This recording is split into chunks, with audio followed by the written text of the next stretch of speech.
Ya estamos casi todos, chicos. Parece que sí. Pues ya casi todos. A ver, voy a... Alemán Sosa.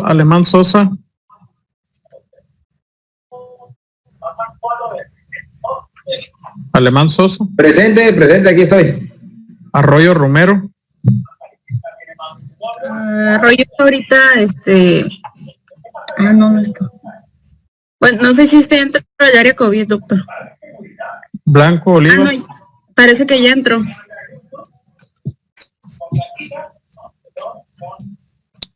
Blanco. Blanco, ¿no? Castro Solís. Presente. Correa García. Aquí que estoy. Espinosa Oviedo. Aquí estoy, doctor. Flores Montes. Presente. González Sánchez.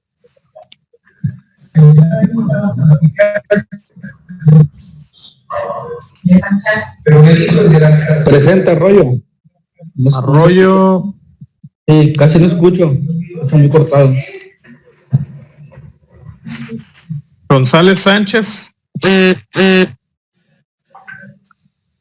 Guzmán Castillo. Presente. Insunza Marañón.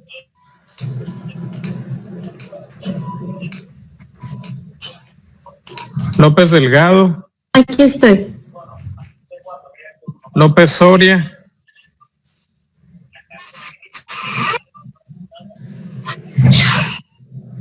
López Soria está enfermo, ¿no? Martínez Gutiérrez, María, Aquí estoy. Mendoza Itzel, Presente. Navarro Ramos, Presente. Sánchez García, Presente. Sanet Vázquez, Presente. Vidal René. Presente. Ok, bueno, entonces comenzamos la clase. Muy bien. Bueno, pues buenos días. Ahí disculpen las molestias que no podía cargar la presentación. El tema de hoy pues es linfoma Hodgkin y no Hodgkin. Ya me conozco para esto Alejandro Navarro. Y en cuanto a la definición, pues iniciaremos primero con el linfoma Hodgkin. Estos pues se consideran que son neoplasias linfoides en las que las células malignas, la que vamos a estar viendo, que las células pues son las células de características de Restens, y estas pues, se van a mezclar con una población heterogénea de células inflamatorias, no neoplásticas, ¿no?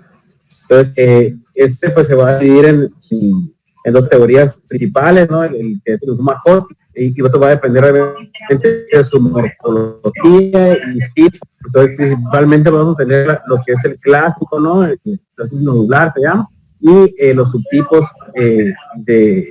hay otro subtipo, por así decirlo, que es el de predominio linfocítico nodular, que pues va a estar presente en la bibliografía, lo vimos, vi que era un 10% o 5%, por lo tanto la otra variante, que a la vez se va a dividir en otros subtipos, aproximadamente es el 90%. Si quieres cambiarlo, y bueno, ¿no? Pues continuamos con la epidemiología. Lo que es en Estados Unidos y Europa, se calcula que más o menos un 0.6% y que es un 0.6% de todos los cánceres y un 0.2% de todas las muertes por cáncer. Una incidencia aproximada de 2 a 3 casos por cada 100.000 habitantes, y se calcula que en Estados Unidos son más o menos unos 8.500 casos nuevos y también 1.100 muertes anuales, ¿no? Aproximadamente. Aquí pues es un tenso en la todos los datos que voy a ir dando, pues voy a intentar hacer puntual en qué se presenta, pero como vamos a ir viendo, pues es bastante variable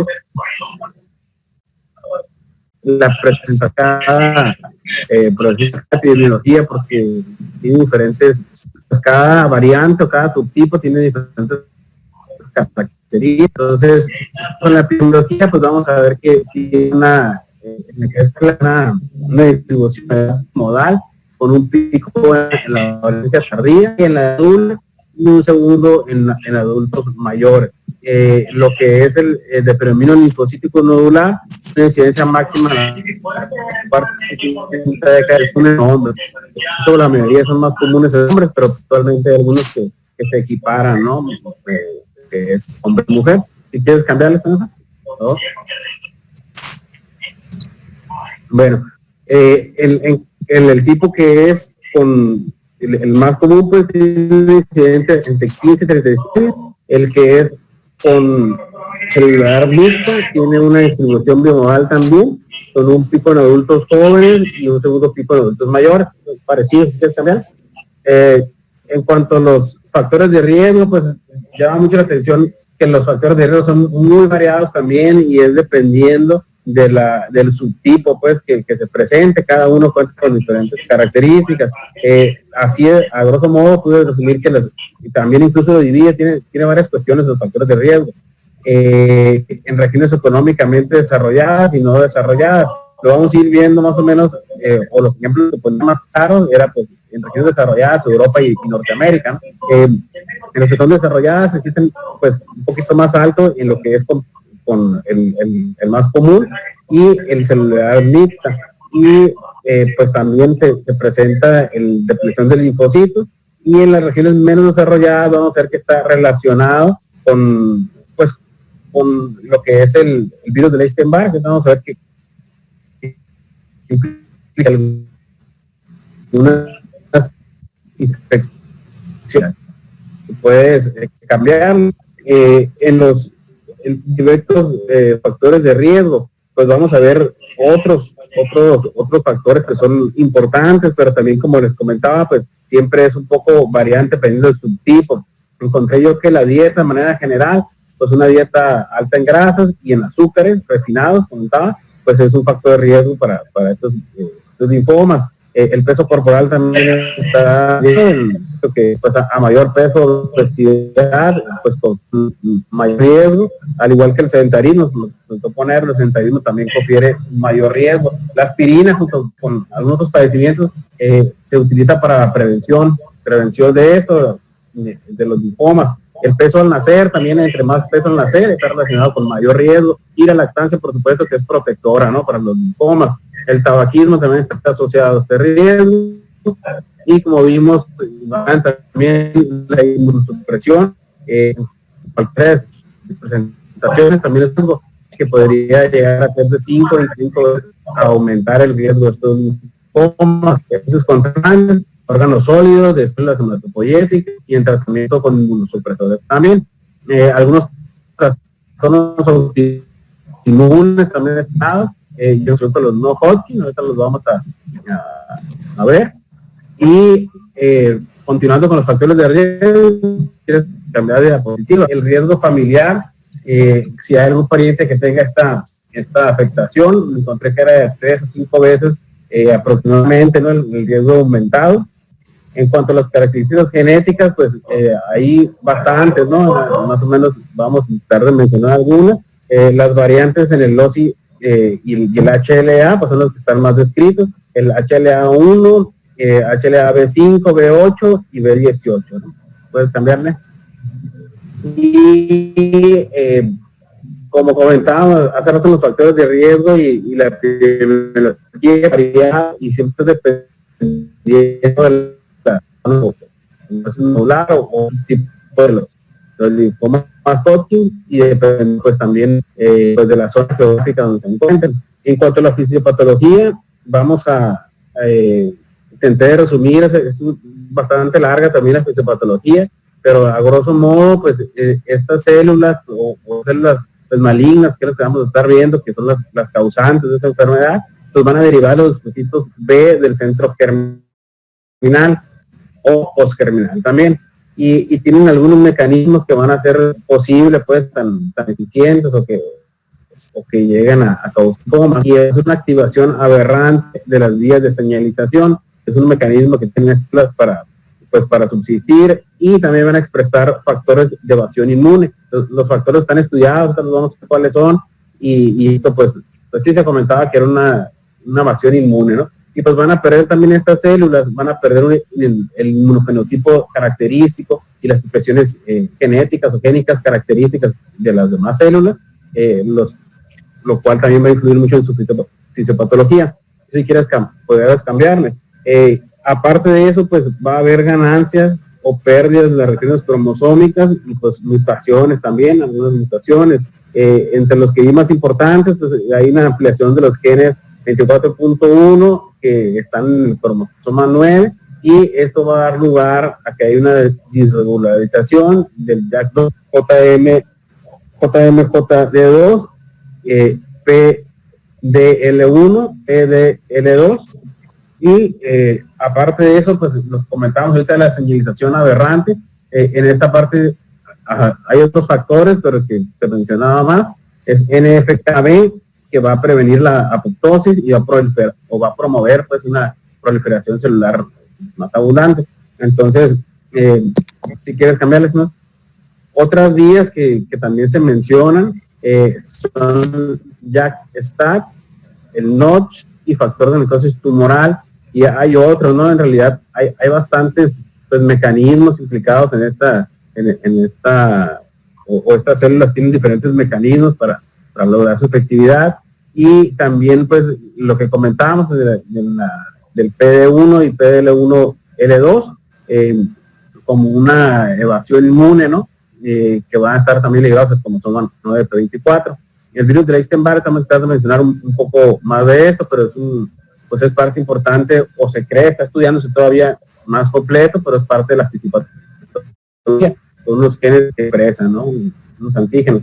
Entonces, pues, si quieres cambiarles, ¿no? En cuanto a la presentación clínica, pues también es bastante variable, ¿no? Y por lo general intentan, bueno, progresan lentamente. Hay de presentar una presentación típica, que son linfadopatías detectables, se considera que más o menos en más de 2/3 de los pacientes, y por lo general son de consistencia firme y gomosa. También, pues, puede presentar síntomas de, ya habíamos comentado en clases pasadas cómo se definen los síntomas de, aproximadamente más del 40% de los pacientes lo pueden presentar. Y los ganglios, ¿no? Pues ya vimos que es lo más común. Los ganglios en la venta, en un 60-80% son los, o también supraclaviculares, más que nada en esa área del cuello, ¿no? Los pilares, las cifras que vi yo fue un 30%, inguinales del 10% aproximadamente, y bueno, ¿no? Puede haber ganglios en otras partes, ¿no? Lo que intentaba separar aquí, cambiarles, ¿no? En los ganglios, también puede haber ganglios mediastínicos. Estos, pues, que están presentes aproximadamente en el 50%, del 50-60% de los casos, y también rectoperitoneo 30%. Lo divide así porque, pues, estas manifestaciones, pues, no siempre se detectan ya como otro tipo de estudios, ¿no? No siempre la clínica, por así decirlo. Entonces, se podría decir que la presentación más común serían estas a nivel de cuello, ¿no? Y la masa mediastínica, esta masa mediastínica pues tiene varias implicaciones. Puede ser una masa mediastínica completamente asintomática, o puede dar diversos síntomas, pues ya sabemos, ¿no? Y más que nada serían síntomas por ocupación o compresión, disnea, y va a depender pues exactamente de qué área y qué esté comprimiendo, ¿no? Y el tamaño obviamente que tenga. Entonces, los síntomas B, los comentábamos ahorita, pues están presentes, como vimos, más o menos en el 40% de los casos, pero aquí nos toma esta división que dice que en el estadio 1 y 2, que estábamos hablando de los estadios, se presentan menos del 20% de los casos, pero si ya es un estadio avanzado, que es, pues ya se menos en la mitad de los pacientes. También es característica, pues, como con los síntomas de la fiebre de AIDS, de PEL, que va y maneja por 2 semanas, luego se puede, es remitente, luego se retira, y luego pasa un tiempo y vuelve a aparecer. No siempre sucede esto, pero pues la presencia de síntomas B, pues es bastante subjetivo, ¿no? Si quieres cambiarle. También como parte de la presentación clínica, tenemos lo que es el prurito, también ya lo visto en otro tipo de neoplasias. Se cree que más o menos es del 10 al 15%. Hay un signo característico, es el de Oster, que es poco común, o se presenta poco, pero pues es bastante característico, que es el dolor al ingerir bebidas alcohólicas, dolor articular. Este dolor, pues, por lo general se presenta con pocas cantidades de alcohol, y es algo que no sucede mucho, pero es bastante característico. Hay también, dentro de las presentaciones clínicas, se puede presentar esto de manera típica, y se considera atípico cuando es extranodal, que la propagación no es continua, que haya afectación en otra parte, como sabemos, pues, esto puede afecta ganglios linfáticos, pero puede afectar otros sitios de órganos, prácticamente todos. Si hay una afectación a médula ósea, afectación hepática o alteraciones aisladas de laboratorio, que no se considera también como una presentación atípica, ¿verdad? Y pues en esta situación, como comentábamos, pues prácticamente estas células pues se pueden presentar en toda la economía. Puede haber una enfermedad intraabdominal, la enfermedad hepática, por ejemplo, y aparte pues de que esta enfermedad presenta hepatosplenomegalia. Ya vimos que la esplenomegalia, cuando es importante o comprime alguna estructura, pues da también otros síntomas abdominales, ¿no? Entonces, también puede haber lesiones cutáneas, puede haber también a nivel óseo, compromiso óseo, y lo que vimos de la médula ósea, incluso también hallazgos neurológicos o afectación neurológica, que es poco frecuente, eso también puede llegar a suceder. Entonces, pues vemos que la presentación clínica pues es muy variable, ¿no? Y tiene muchas maneras de manifestarse, ¿no?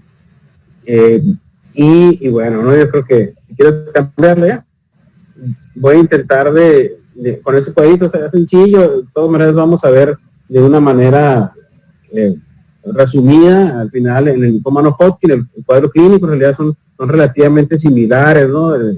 Los cuadros clínicos. En esta tablita pues compara un poquito los síntomas del linfoma Hodgkin y no Hodgkin. Por lo general el linfoma Hodgkin, la diseminación pues va a ser contigua, como vimos, o una manera ordenada, ¿no? El compromiso de los ganglios linfáticos por lo general son centrales y axilares. Es raro lo que es el compromiso mesentérico, bueno, puede suceder, pero es más raro. Y también es raro el compromiso del ciclo de Waldeyer y también las afectaciones tranodales raras. Contrario con el linfoma Hodgkin, que es común la afectación extranodal, es común también, eso es lo que se busca, el anillo de Waldeyer, y es un lugar que se presenta comúnmente en el linfoma Hodgkin, y también el compromiso mesentérico es frecuente en esta situación. Por lo general los ganglios, pues, en lugar del Hodgkin, que son centrales, en no Hodgkin van a ser ganglios, pues también pueden ser centrales, pero periféricos, un poco más. Y la diseminación, por así decirlo, pues es no contigua, y por lo general el compromiso cuando se detecta es diseminado, ¿no? Entonces, pues sería más o menos como una comparación entre las dos presentaciones de cuadro clínico. Ahorita vamos a, de todas maneras, ver unas situaciones especiales en el linfoma no Hodgkin del cuadro clínico, pero en general, pues lo demás es muy similar, ¿no? También pueden presentar, vamos a ver, pues, los síntomas B y todo, y prácticamente con estas distinciones podríamos orientarnos, ¿no? Con la clínica solamente, de qué nos estamos enfrentando, ¿no? Obviamente, sí, pues, el diagnóstico. Lo importante a mencionar es la distribución clínica de los ganglios. Sobre todo el linfoma de Hodgkin es común la infiltración al anillo de Waldeyer. Perdón, es raro, de anillo de Waldeyer, claro, más que el linfoma no Hodgkin, que sí infiltra el círculo de Waldeyer, es muy frecuente. Y es más frecuente en el linfoma de Hodgkin la presentación mediastínica. Puede ser asintomática, como comentó Navarro, incluso puede presentarse hasta el 60 a 70% de sus pacientes. El prurito es algo también interesante que se presenta en estos pacientes. Muy pocas enfermedades dan prurito, sobre todo hematológicas. Otra de las enfermedades que dan prurito y que creo que no está incluida en el programa es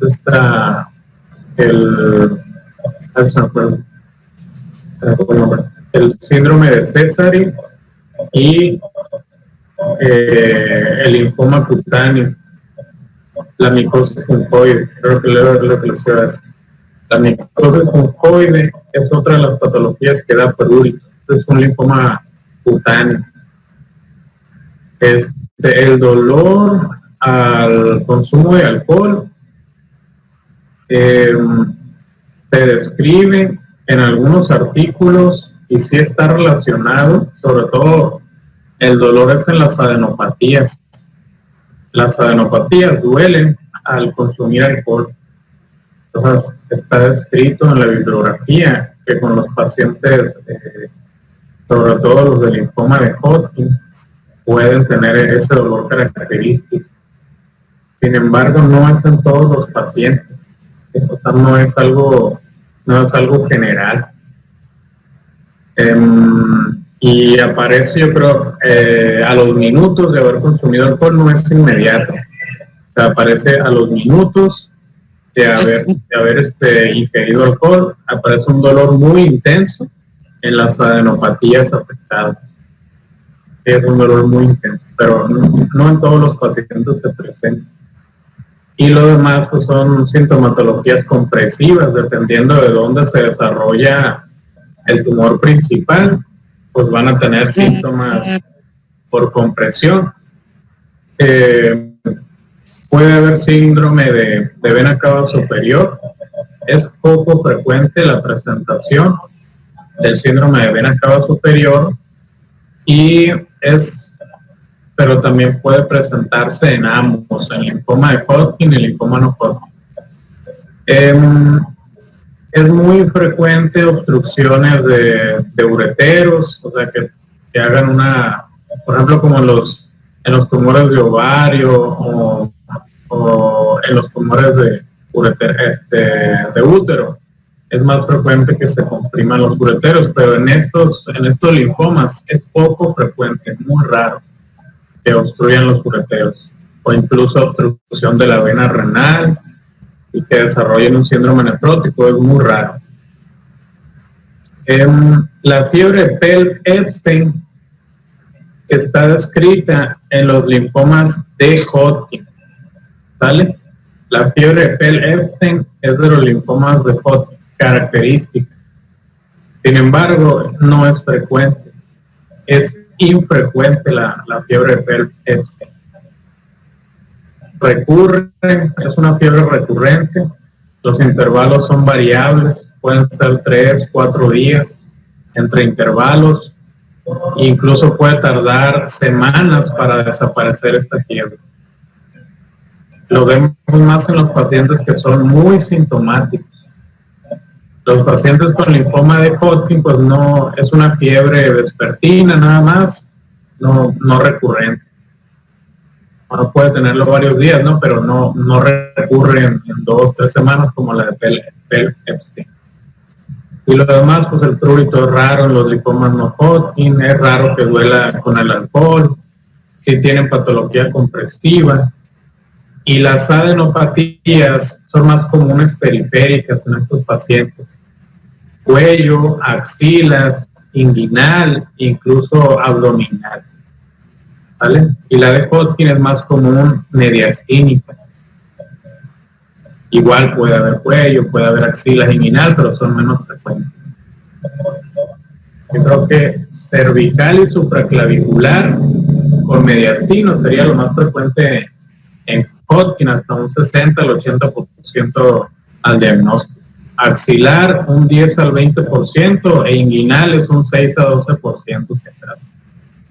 La esplenomegalia es algo frecuente también, un 30%, y la hepatomegalia muy rara, menos del 5% presentan hepatomegalia. Continuamos entonces, ¿no? Sí. ¿Quiere ver la siguiente? Ver, en los hallazgos de laboratorio, pues también bastante variado, ¿no? Puede haber muchas manifestaciones, y como comentaron ahorita, pues va a depender del área también donde se afecte, pero así en general los hallazgos pues más comunes es una hipercalcemia, anemia, una hemofília,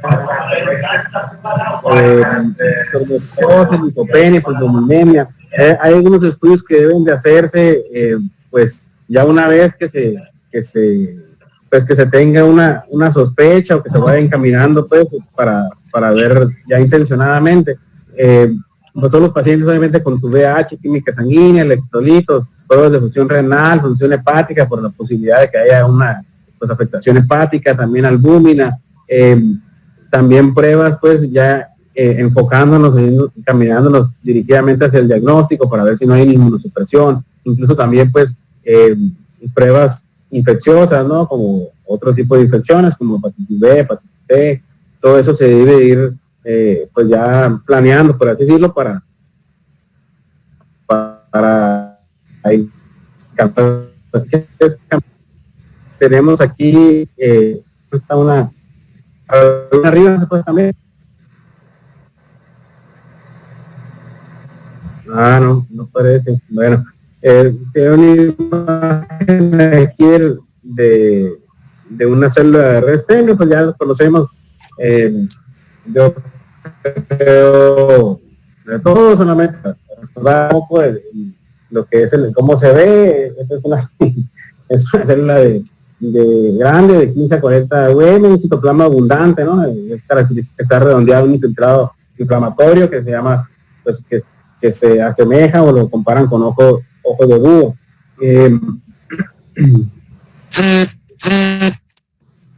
Y bueno, en cuanto a ya para continuar con el diagnóstico, pues lo más importante es hacer una biopsia para ver con la microscopía de qué se trata esta célula, y pues vamos a observar, o lo que se observa es un número variable de estas células que pues van a estar mezcladas con un infiltrado inflamatorio polimorfo. Este inflamatorio polimorfo pues está compuesto de varias células, linfocitos pequeños, eosinófilos, neutrófilos y macrófagos. Comúnmente estos se conocen como histocitos, y células plasmáticas, fibroblastos, y puede estar también, puede haber colágeno y fibrosis, y dependiendo también incluso del subtipo se pueden encontrar algunas otras cuestiones, ¿no? Afectores del proceso, otras situaciones, pero así en general es lo que se observaba. También puede haber formación de granulomas que se pueden encontrar en los ganglios linfáticos, que puede ser cualquier ganglio linfático, en el vaso, en el hígado, y esto aproximadamente se puede encontrar en un 15%. A ver si quieres pasarle. Acá está bueno, pues es la célula, como vimos, ahí está lo que es los ojos de búho, que es lo característico de la medición, y pues el citoplasma abundante, ¿no? Que es lo que la caracteriza. Y si quieres pasar a la siguiente. Dentro de la evaluación de esto, pues también está bastante extenso, ¿no? Intentando unificar en todos los subtipos o el seguimiento para esos pacientes, pues se hacen diversos estudios. Como vimos que la presentación es muy variable, y el área donde se presentan pues también es bastante variable, pues va a depender de eso qué estudio podríamos pues utilizar. Si quieres darle la siguiente. Hay que pues intentar obviamente el examen de la microscopía, pero identificar pues dependiendo de dónde estén las manifestaciones o dónde tengan esos infiltrados, esas adenopatías, pues buscar el estudio más adecuado, ¿no? Los estudios pues, prácticamente son todos los de imagen, ultrasonido, pues especialmente ya sabemos el ultrasonido para la región hepática. Si hay una pues sospecha pues de un trastorno neurológico, pues ahí utilizaríamos la tomografía. Si no hay buena proyección o hay dudas o algo, también se puede usar la resonancia magnética. Lo que es el PET scan pues toma mucha importancia en esos pacientes, incluso pues para los seguimientos del tratamiento se hace una evaluación lo ideal sería hacerlo con esto, una combinación, ¿no? Del PET con una tomografía. Obviamente pues no está al alcance de todos estos, pero sería, por así decirlo, lo ideal.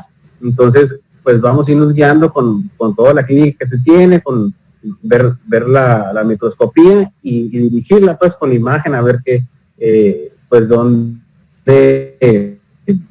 está la alteración. También pues toma mucha importancia el ultrasonido, la tomografía para la toma de la biopsia, ¿no? Intentar de elegir en qué ganglio o qué parte, o si hay una afectación hepática, de qué parte se va a tomar pues esa muestra, ¿no? Pues en el ganglio periférico. Entonces pues, prácticamente los estudios pues son muy variados, ¿no? Y va a depender mucho pues sí, básicamente del área donde esté la afectación, ¿no? En esa ahorita que se ve bastante mal, quiero poner pues sí, una idea así rápidamente de la histología inmunológica. Vamos a ver los plantes del periodo linfocítico nodular, pues más común el CD20, CD45, CD30, y bueno, pues la frecuencia aproximadamente del 19%, y no siempre están tan presentes las células de RSM en las diferentes variantes. En eso se alcanza a ver cómo cómo son más escasas, unas son bajas, unas son más frecuentes, unas son abundantes, ¿no? Y pues ya las características de cada subtipo, lo vimos un poquito en la epidemiología, pues yo creo que ya podríamos pasarnos eso, a lo mejor algunos datos en las nodular, pues hay más implicación aparente de Epstein-Barr, también la celularidad mixta, y dijo que lo vamos a... ya, pues si quieres, porque no se ve bien, vamos a mencionarlo aparte. Y luego también, pues en el inmunofenotipo también es bastante extenso en cuanto a muchas características de estas células que pueden expresarse, ¿no? Entre los más comunes que vi, pues es el CD30, CD15, que eso aproximadamente se presentan o lo expresan, pues, en un 100 a un de un 100%, perdón, a un 75, un 85% de los pacientes. También mencionaba el CD45, que por lo general no lo presentan en estas células, y también pues CD20, CD39 y CD19, están esos que es el PAX y DSAP, que es un factor pues de transcripción de las células B, y estos se ha encontrado pues que se expresan muy débilmente en estas células, aproximadamente en un 95% no lo expresan de una manera muy débil. Y continuando con el inmunofenotipo, que es la siguiente. Bueno, pues dale para atrás, porfa. Ahí lo importante a resaltar nada más es que el primero es el inmunofenotipo clásico del linfoma de Hodgkin clásico, CD30 y CD15, que esos dos te hacen un diagnóstico de un linfoma de Hodgkin clásico. ¿Sí? Recuerden que hay dos histopatológicos diferentes en el linfoma de Hodgkin, clásico y no clásico. El no clásico es solamente uno, ¿no? Si quieren darle para atrás, otro. Ahí en la tablita, si logran distinguir las características, van a ver que arriba tienen el predominio linfocítico nodular. Es el único linfoma de Hodgkin no clásico, ¿vale? No clásico, así se lo van a clasificar. Ese es su inmunofenotipo. Va a tener marcadores de linfoma no Hodgkin, como el CD20 y el CD79. Y van a ver que el CD30 y el CD15 son negativos. Revisa CD20, 79 y CD45 positivos. Y CD30 y CD15 negativos. Y el clásico va a tener el CD30 y el CD15 positivos. Sí, esos son los dos tipos de histológicos del linfoma de Hodgkin. El linfoma clásico, a su vez, se va a dividir en cuatro. ¿Sí? Se va a dividir en cuatro histologías dependiendo del tipo de célula que se encuentre. La más, el prototipo de la célula del linfoma de Hodgkin, como ya lo mencionó Navarro, es la célula de Reed-Steinberg, que es esa célula como en ojos de búho, pero no se presenta en todos los linfomas. ¿Sí? No está presente en todos. De estos linfomas pues van a tener el rico en linfocitos, esclerosis nodular, celularidad mixta y depresión linfocítica. ¿Sí? De ellos, ¿qué me pudieran hablar los compañeros? ¿Alguna característica importante y que habría que resaltar de cada uno de ellos?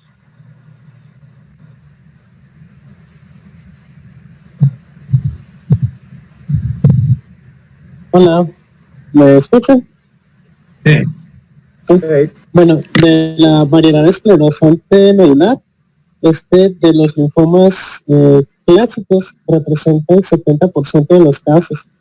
Puede afectar tanto a adultos como a jóvenes.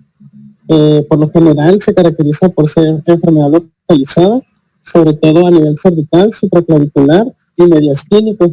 La afección mediastínica es en un 80% de los pacientes, según la bibliografía que chequeé, y suelen ser nódulos voluminosos de más de 10 centímetros de diámetro, el 50% de los casos cuando afectan el mediastino, y aproximadamente hasta un 40% se ven asociados al virus de Epstein-Barr, y son de los de mejor pronóstico dentro de estos 4. Ok.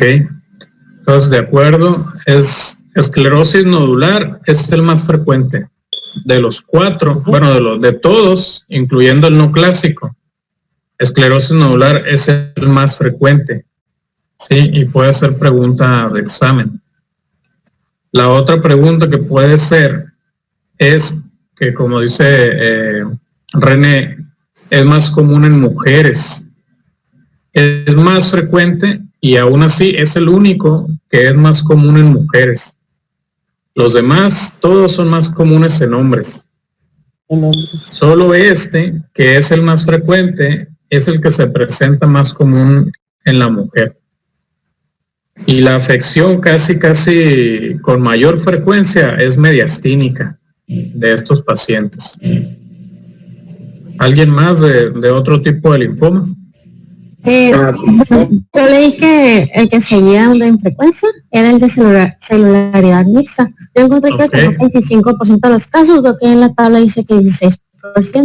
Se asocia sobre todo a pacientes que tienen diagnóstico de VIH, más que nada diagnóstico en países en vías de desarrollo, y se presenta en niños y en adultos jóvenes. Se caracteriza por igual a linfadenopatía periférica, también viene siendo el predominio abdominal, y dice que tiene infiltración al vaso en el 30% de los casos. Muy bien. Tiene una expresión de los que ya mencionó, el CD30, y tiene las células de Ries-Sternberg. Muy bien. Eso es importante, lo que acaba de decir Karen, ¿verdad? Karen. Sí. Lo que acaba de decir Karen, eso es muy importante. La presentación casi característica de este linfoma de esclerosis nodular, que es el segundo en frecuencia, es presentación abdominal. Sí, no tanto mediastínica, sino presentación abdominal.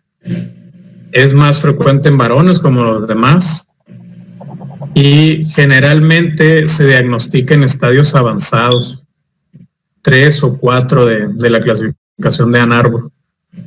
Entonces, esas son las características. El segundo en frecuencia, predomina en hombres y su presentación más frecuente es abdominal. Bueno, ¿Vale? en cuanto a la depresión linfocítica, es el más raro de todos, se presenta en menos de 1% de los casos. Igualmente, se presenta en estadios más avanzados en comparación de otros, y generalmente va a estar asociado también por lo mismo a sintomatología B. Algo muy característico de este linfoma, ¿cuál es? Tiene abundantes células de Ries-Sternberg. Bueno, no por ahí, sino en cuanto al pronóstico. Es el de peor pronóstico. Es el peor pronóstico. Es el linfoma de peor pronóstico de los linfomas, de depresión linfocítica. Y sobre todo en muchos, cuando se presenta en jóvenes, está asociado a VIH y a virus de Epstein-Barr. Cuando hay presentación en joven, es mucho más común que se presente en adultos ancianos. ¿Sí? Es de mal pronóstico, es el de más mal pronóstico de todos, adultos mayores, ancianos, y cuando se presenta en jóvenes asociado a VIH y a virus de Epstein-Barr, afortunadamente es el de menos frecuencia, menos del 1% se presenta. ¿Y en qué vamos? Nos falta ¿cuál? El rico en linfocíticos. Rico en linfocitos, ¿qué nos pueden hablar de él? Del rico en linfocitos. El que tiene muy buen pronóstico. ¿Cuál es el que tiene mejor pronóstico de todos? El de la esclerosis nodular. Esclerosis nodular. O rico en linfocitos. No, esclerosis nodular, y después en segundo lugar el que es rico en linfocitos. Yo encontré que el rico en linfocitos era el de mejor pronóstico y el de esclerosis nodular. Bueno, depresión linfocítica es el de más mal pronóstico de todos. Sí. Depresión linfocítica. Pero el de mejor pronóstico, ¿cuál es?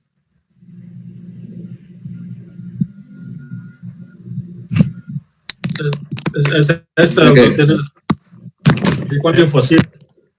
Ese mero. Rico en linfocitos. Yo he leído que es la esclerosis nodular. Yo encontré rico en linfocitos, es el de mejor pronóstico, y de ahí sigue el de esclerosis nodular. Esclerosis nodular es de no de buen pronóstico, sino tiene mejor pronóstico. Esclerosis nodular y rico en linfocitos. Depresión linfocítica es el que tiene mal pronóstico. Sale. Y celularidad mixta es, digamos, vamos a ponerlo como intermedio. ¿Sí? Pero rico en linfocitos junto con esclerosis nodular, yo creo que son los de mejor pronóstico. ¿Sale? Y el de más mal pronóstico es el de depresión linfocítica, que está asociado a VIH y en ancianos. ¿Sí? Okay. Yo encontré también que el rico en linfocitos también se caracterizaba por tener afección a ganglios de cuello y el anillo de Waldeyer. Ok. Sí. Muy bien, entonces, ¿y el no clásico? ¿Qué característica tendría el no clásico? Es más común en hombres, tiene las células en forma de palomita de maíz. Ok, muy bien. De Esa, nublados. sí, la célula característica es de la de popcorn o palomita de maíz, ahí se le llama. Es un tipo de célula de Reed-Steinberg que se presenta en estos pacientes. Es este linfoma en particular, dado que es un linfoma no clásico, es el que tiene mayor riesgo de transformarse a un linfoma de alto grado, que vendría siendo un linfoma no Hodgkin. Es el linfoma de Hodgkin que puede transformarse a un no Hodgkin, hacia un linfoma difuso de células grandes. Entonces, yo creo que sería su característica más importante. Y la otra es que estos pacientes recaen mucho a pesar del tratamiento. Se les da tratamiento y tienen múltiples recaídas. Sin embargo, aunque sean múltiples recaídas, no empeoran el pronóstico. No empeoran el pronóstico y no se ve afectada la sobrevida, aún así aunque recaiga más. Su frecuencia de presentación es alrededor del 5%. Es el segundo en menor frecuencia. Y el primero en menos frecuente, el menos frecuente de todos, el de depresión linfocítica. Ok, entonces continuamos, Navarro. Sí. Bueno, Andrés, bien. Bueno, en cuanto al inmunofenotipo, continuamos con algunos de los más importantes. El PD1, PD1 sus ligandos, las células pues, van a expresarlos, PD1 y PL2, los antígenos del virus de Epstein-Barr van a LPM1 y LPM2, y sin mostrar, como lo muestran normalmente el EMNA2, y hay otros que son un poco importantes también, que es CD25, HLDR, y CAM, Facina, CD99, y el TRAF. Cambiarle. También en cuanto a la citogenética, pues también hay algunas cuestiones que resaltar. La anudioplia, la hipertetraploidía, pues son los que más comúnmente se ve. Hay la ampliación del cromosoma 9p24.1, de nuevo lo mencionamos, y el reordenamiento de genes,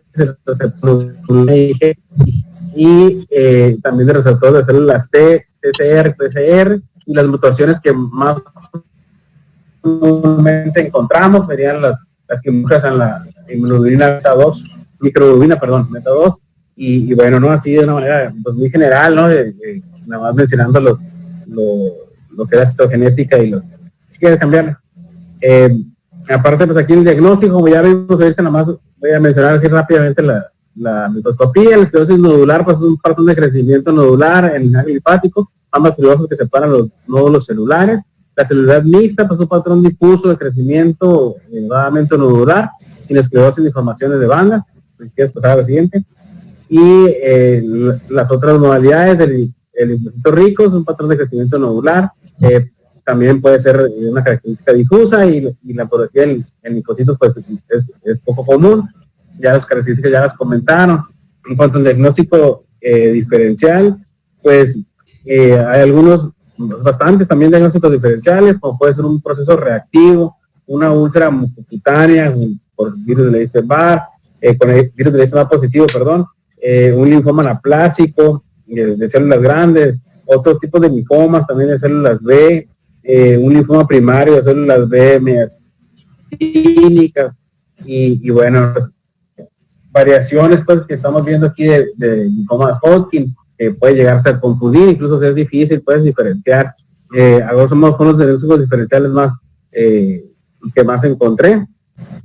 Y pues pasando a la clasificación pues también vamos a irlo dividiendo de inicio por etapas, ¿no? En la etapa, si quieres cambiarle, en la etapa 1, etapa 2, pues se consideran que son, ahorita vamos a ver la clasificación más adelante de cómo lo dividimos en 1 y 2, pero para ir viendo, en la 1 y 2 lo vamos a clasificar como temprana, y esta a su vez se va a dividir en favorables o desfavorables, y lo que sería etapa 3 y 4 lo catalogaríamos como una etapa avanzada. Esta vamos a ver por una escala que ahorita vamos a ver, y también puede haber pues lo que es en la etapa temprana desfavorable. Vamos a ver ahí esta escala o RTC, si quieres dar la siguiente para analizarla un poco y ver cómo vamos a clasificarlo. Hay diversas, ¿no? Pero yo creo que utilizaríamos esta que es EORTC, en la cual pues nos comenta que hay un diagnóstico desfavorable si existe uno o más de esos tres, y los factores que toman en cuenta es una masa mediastínica voluminosa, se dice el bulky. Eso pues tiene viene en otras partes como lo catalogaríamos como luminoso, no más de 2/3, 1/3 del tórax, o mayor de 10 centímetros, también lo encontré en algunas partes, ¿no? La masa, ¿no? Una edad mayor de 50 años, una BCG elevada, que comentaba mayor de 50 sin síntomas B, o mayor de 30 con síntomas B, y más de 4 regiones ganglionales afectadas. Entonces, pues ya vimos que con uno, si existe uno de esos factores, si está en la etapa temprana, podríamos considerarlo como desfavorable. Y en la etapa avanzada, estaríamos en la clasificación pronóstica, el IPS, y pues también nos da un punto por cada factor, y más que nada nos va a decir como el pronóstico pues de la supervivencia, también calcular la supervivencia a 5 años, dependiendo de los puntos pues va a ir pues mermando por así la supervivencia. Lo que evalúa es si es de sexo masculino, si es mayor de 45 años, el estadio de Lamb-Harbor, la albúmina menor de 4, hemoglobina menor de 10.5, leucocitos menor de 15 y una linfopenia de menos de 0.6 o menos de 8% de recuento leucocitario. Entonces, pues pasaríamos ya a la siguiente clasificación para poderlo clasificar mejor o ver qué darle la siguiente, o ver cómo se clasifica por estadios.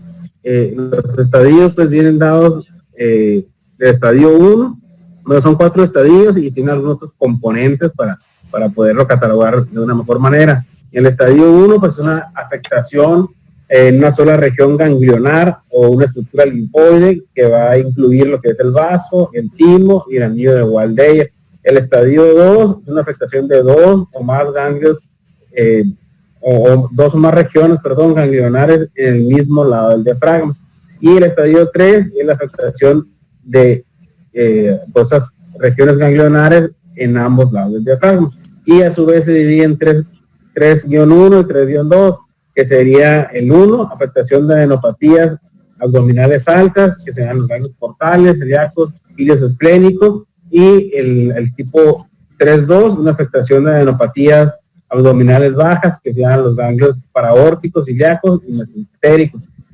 Y ya nosotros llegamos al estadio último, al 4, que es una afectación diseminada de uno o más órganos, o ya sea un tejido extraganglionar, como lo vimos al inicio, ya sea médula ósea, hígado, pulmón, sistema nervioso central, etcétera.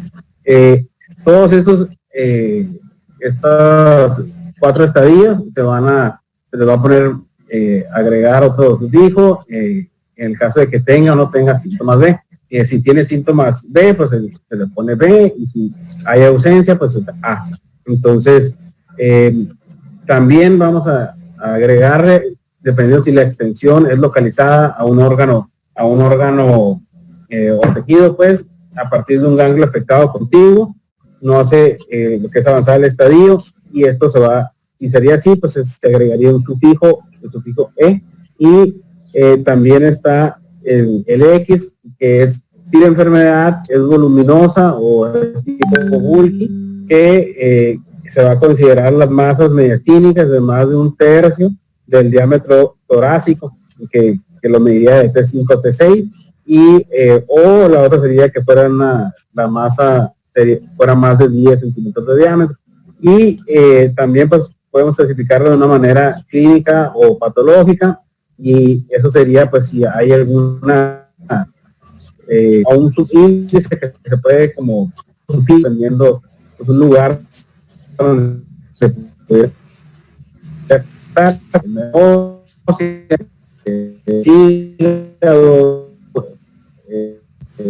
la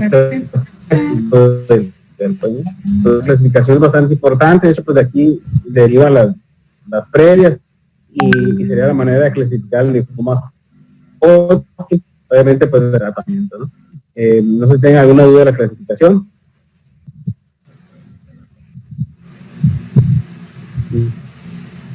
Si les pongo un paciente que tiene, pues así haríamos. a ver, les pongo un paciente, el paciente tiene enfermedad en cuello, el tumor mide 7.5 centímetros, es de cuello y tiene afectada la piel de cuello, tiene una lesión en piel que es sugestiva de infiltración, ha tenido pérdida de peso, fiebre inexplicada, sudores por la noche, y ya, hasta el momento va hasta ahí el paciente. ¿Cómo lo clasificarían a ese paciente?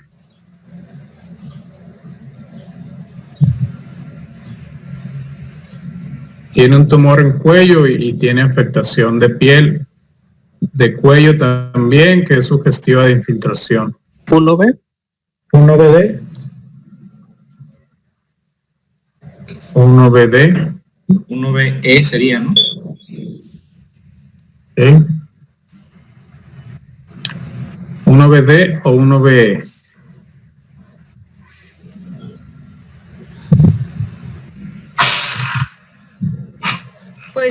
Pues para mí sería E, ¿no? Porque es contigua en la misma región donde tiene la afección. Okay.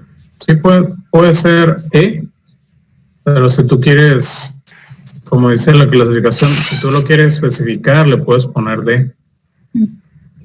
Pero no deja de ser 1, porque la afectación extraganglionar es contigua, ¿no? Entonces viene siendo 1.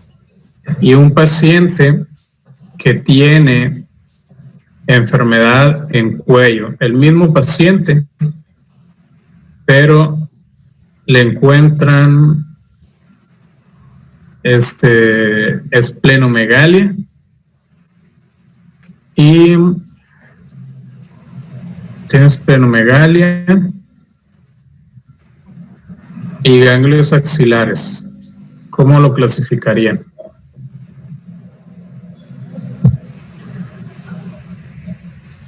Sí, tomando en cuenta que si consideramos que esplenomegalia hay involucro, o sea, a consecuencia de involucro del linfoma ahí, pues sería 3, porque abarca los dos áreas del diafragma. Si sigue con síntomas sería 3B y y nada más. Los 3. Vaso viene incluido en el 3B. estadio 1.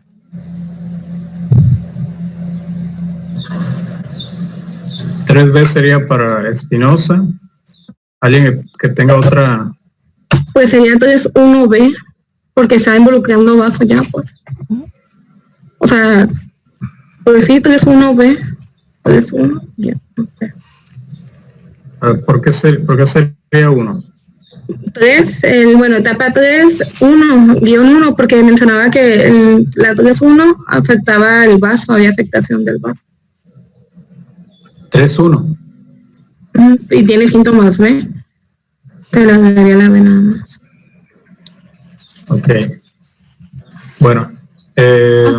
¿Afecta el vaso o afecta ganglios alrededor del vaso? No entendí. Afecta el vaso, tiene esplenomegalia. ¿No sería estadio 4? Porque tiene afectación de un órgano ya extraganglionar.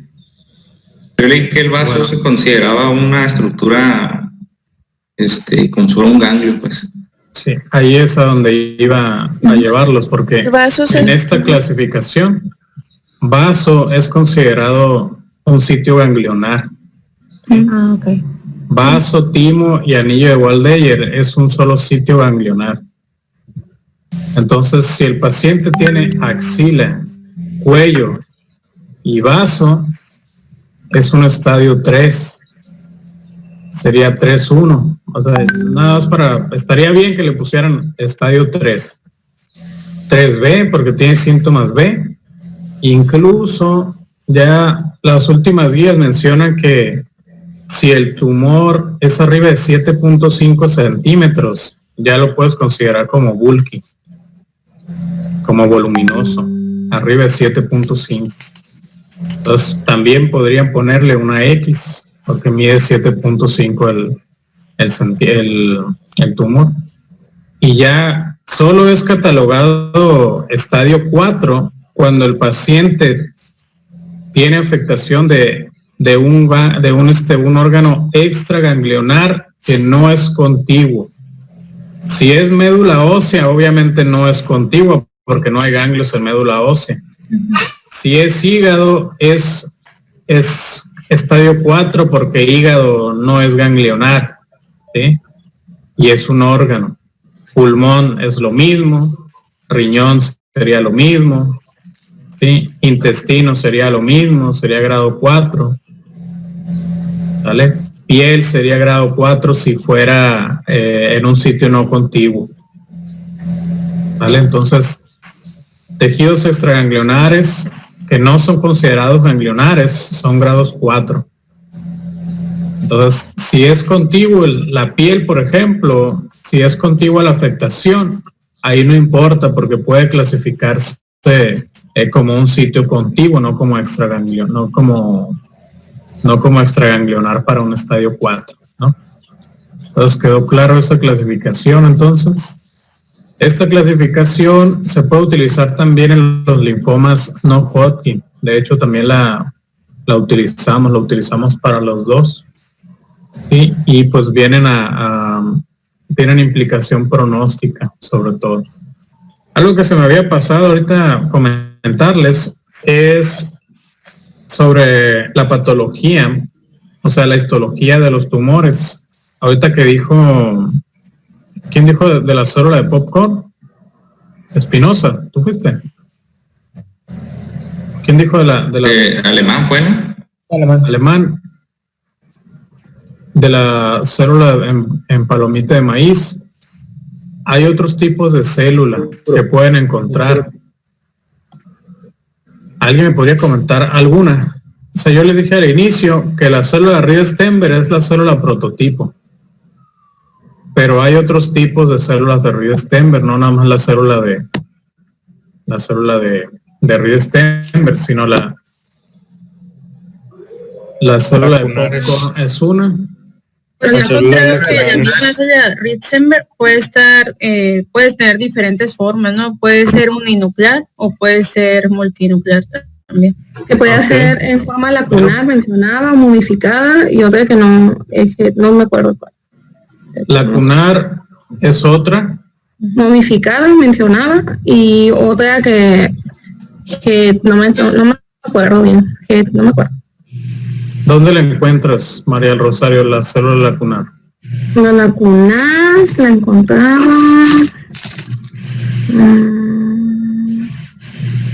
Habíamos quedado que la popcorn es en el no clásico. La popcorn es el no clásico. Como dice Arturo, es de esclerosis nodular. La célula lacunar es característica del subtipo esclerosis nodular. Sí, entonces ya llevamos 2. La otra, la célula de Riedenberg, ¿dónde la encuentran en sí?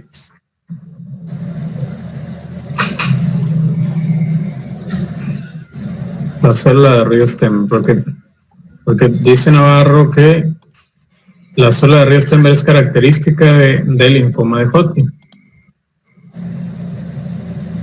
¿Y cuál linfoma de Hodgkin? Porque ya vimos, el no clásico es la célula de palomita de maíz. El esclerosis nodular es la célula lacunar.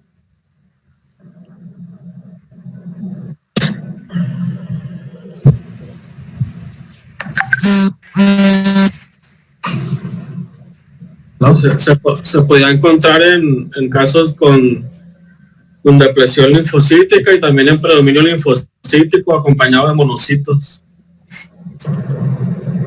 Ok. La célula, sí, efectivamente, como dice Blanco, la célula de Riedenberg es de celularidad mixta, de rico en linfocitos y de depresión linfocítica. Sí, se presenta más en esos subtipos. Sin embargo, la celularidad mixta se va a presentar con otros tipos de células de Riedenberg. Por eso se pone celularidad mixta. Puedes encontrar lacunar o puedes encontrar en palomita de maíz o Riedenberg en sí. Pero va a haber muchos linfocitos, va a haber otros tipos de células. Por eso se le pone celularidad mixta. El rico en linfocitos, pues obviamente va a haber células de Riedenberg, pero las células predominantes van a ser los linfocitos en la histología. Y el de depresión linfocítica va a estar la célula de Riedenberg también, y va a haber casi una ausencia de linfocitos en estos pacientes en el patrón de la histología. ¿Sí?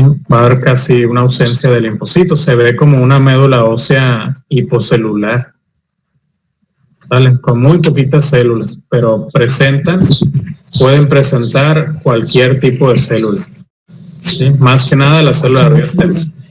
A lo que voy es que ningún... ¿No pudiste sacar? ¿No pudiste sacar? No sirve el... Bueno, les comentaba, lo que voy es que cualquier tipo de linfoma puede presentar cualquier tipo de célula, pero más es su célula característica, es la que ya comentamos, ¿vale? Ok, pues la clasificación la utilizamos en los dos. Espero haya quedado claro esto, porque va a haber casos de estos. Ok, continuamos. ¿Una cucaracha esto qué es? Sí, puedes mutearte, Juan Carlos. Te escucha tu micrófono, Juan Carlos. Si quieres darle un adelante, no sé. Bueno, y ahí viéndonos el tratamiento, pues también extenso. Lo bueno pues de esto es que esto pues tiene alta sensibilidad a lo que es la quimioterapia y la radioterapia, que como lo clasificamos ahorita en un estadio temprano favorable, pues la indicación sería los ciclos, y eso la verdad que parece que me confundí un poco. Yo creo que son muy variantes, ¿no? Y se reevalúan a los pacientes, pero así a grosso modo, 4 ciclos de de lo que sería doxorubicina, bleomicina, imblastina y de carbicina, ¿no? Por lo general, los tratamientos pueden estar seguidos de una radioterapia. Y puse aquí esta cifra y lo que encontré yo más común, pero como vimos, pues no todos son candidatos completamente y eso va a depender mucho de la situación en la que se encuentre el paciente y bueno, ¿no? El seguimiento que se dé y que también hayan respondido también. Así, de manera general, pues en el estadio temprano desfavorable, pues también sería el esquema pues más utilizado, serían los 4 ciclos de ABCBD, que hay los medicamentos y aquí la radioterapia pues cambia un poco. De igual manera con los, ¿quieres cambiarle? Con la enfermedad avanzada, pues el tratamiento también sería ABCBD. Encontré esos tratamientos que están después de esa etapa avanzada, como alternamientos alternos. De hecho, pues prácticamente se puede utilizar para todas las etapas, o por la mayoría. También es el ABDA, el BACO, y estos pues funcionan como alternativas que se pueden utilizar. Y pues también se puede utilizar lo que es el trasplante de células o en ocasiones pues utilizar la quimioterapia a altas dosis y el trasplante autólogo se van a considerar más que nada cuando hay recaída temprana, que esta es cuando son menos de 12 meses después del tratamiento o un fracaso en la inducción. ¿Quieres pasar a la siguiente? También otra de las indicaciones de este pues, tratamiento ahora sí, pues de quimioterapia alto se comentaba, o lo que es el trasplante de células hematopoyéticas, se consideraría también después de una segunda recaída al tratamiento convencional.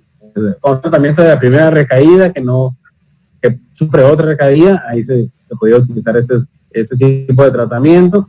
La sistémica generalizada, incluso el tratamiento aquí lo ponemos de la otra modalidad que estamos viendo, que es el frenético nodular, es así con R-CHOP y esquema R-CBP.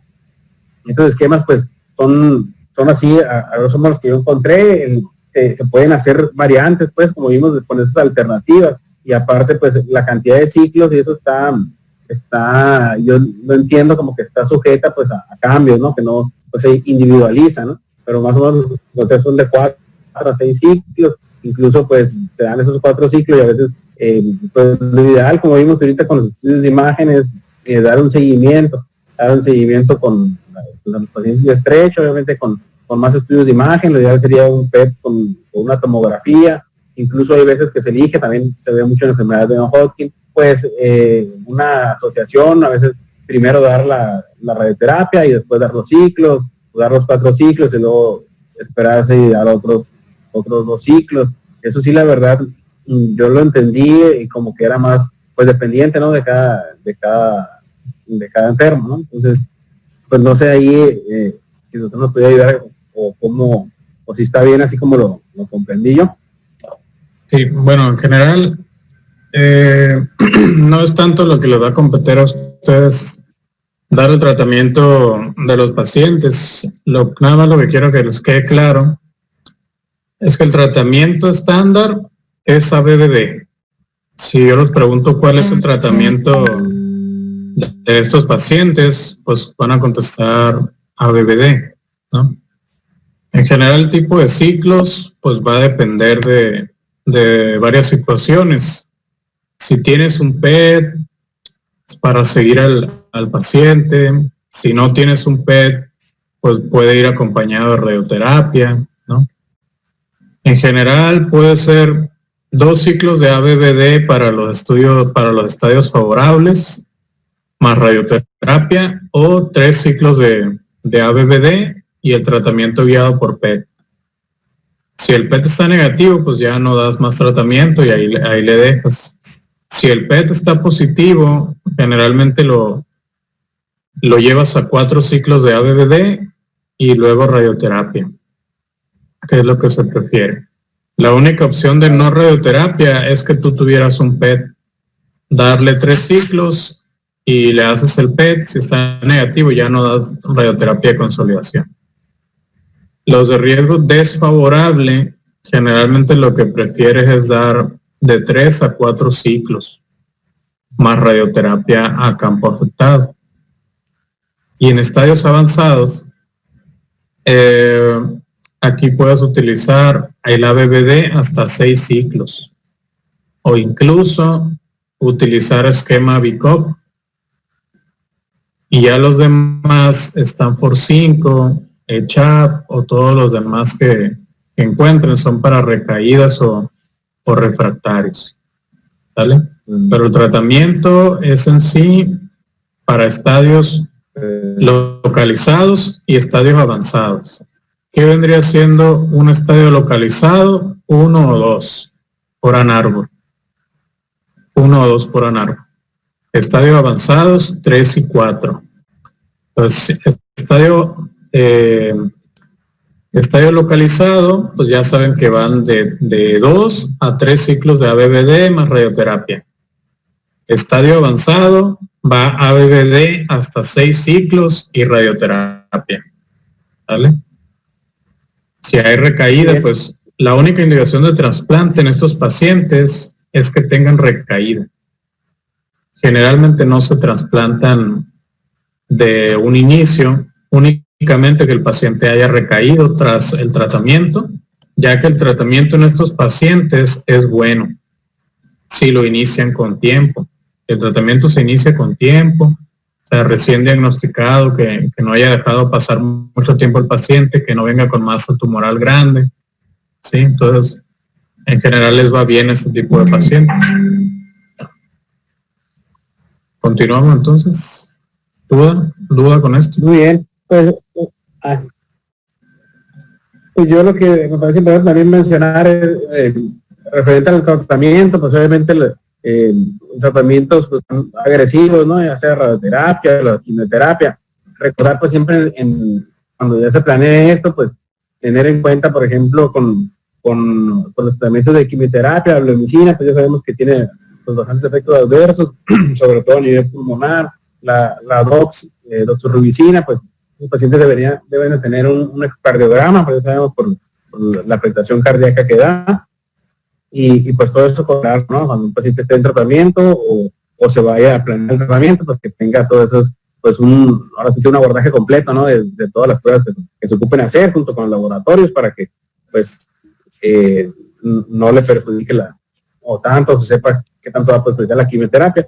En cuanto al pronóstico, pues el pronóstico, pues yo veo muy bueno, una etapa temprana, así de grosso modo, ¿no? Porque también está pues muy subdividido, ¿no? Lo del pronóstico.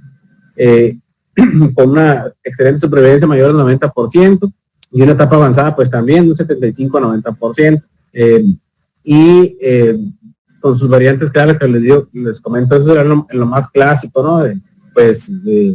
Si hay un tipo que es un poco más agresivo y todo, pues ya eso varía un poco. Pues más o menos sería lo del linfoma Hodgkin. Tocaremos otros puntos aquí en no Hodgkin referente también al linfoma Hodgkin. En cuanto a las generalidades de... Si quiere linfoma no Hodgkin, lo ponemos para mañana. Porque ahorita tengo que salir a hacer unos pendientes, no me va a dar tiempo de ver el linfoma no Hodgkin. Hasta aquí, ¿alguna duda, alguna pregunta con los linfomas de Hodgkin? Yo.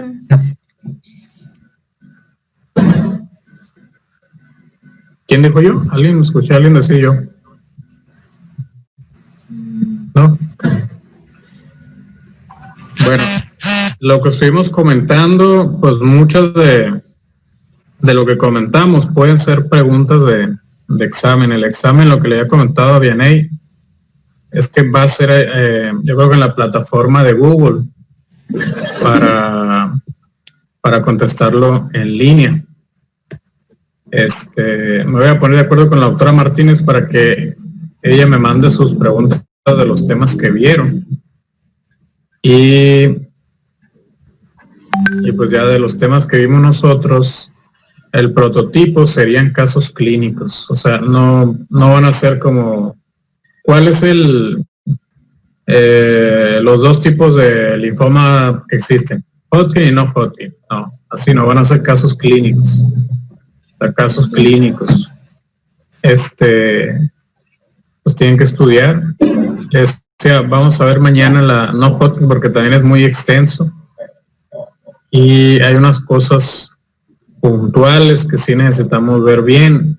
Sobre todo,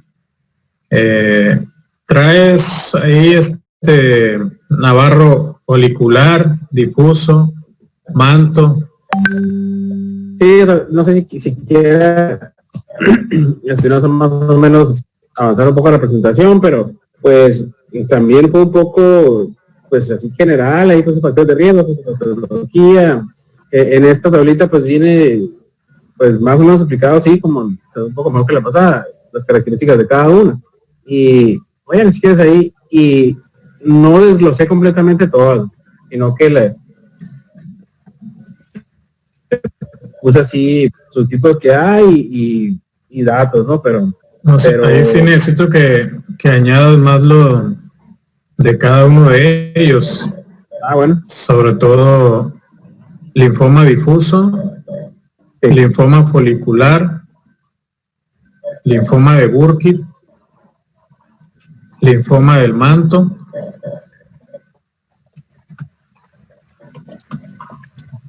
y en general los otros tipos de linfoma, okay, que vendrían siendo de sistema nervioso, nasal, de intestino.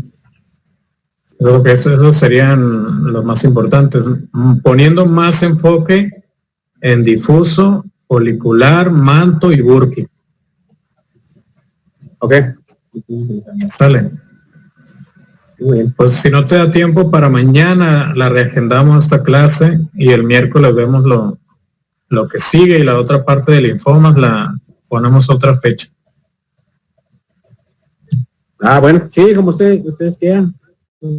Sale, porque sí es algo lo que tienes que hacer. Muy bien, chicos, si no hay dudas, preguntas, nos vemos el miércoles. Sale, y reagendamos la otra clase de linfomas para que le dé tiempo a Navarro de agregar eso. Okay. Ándale, pues, bye bye. Gracias. Nos vemos.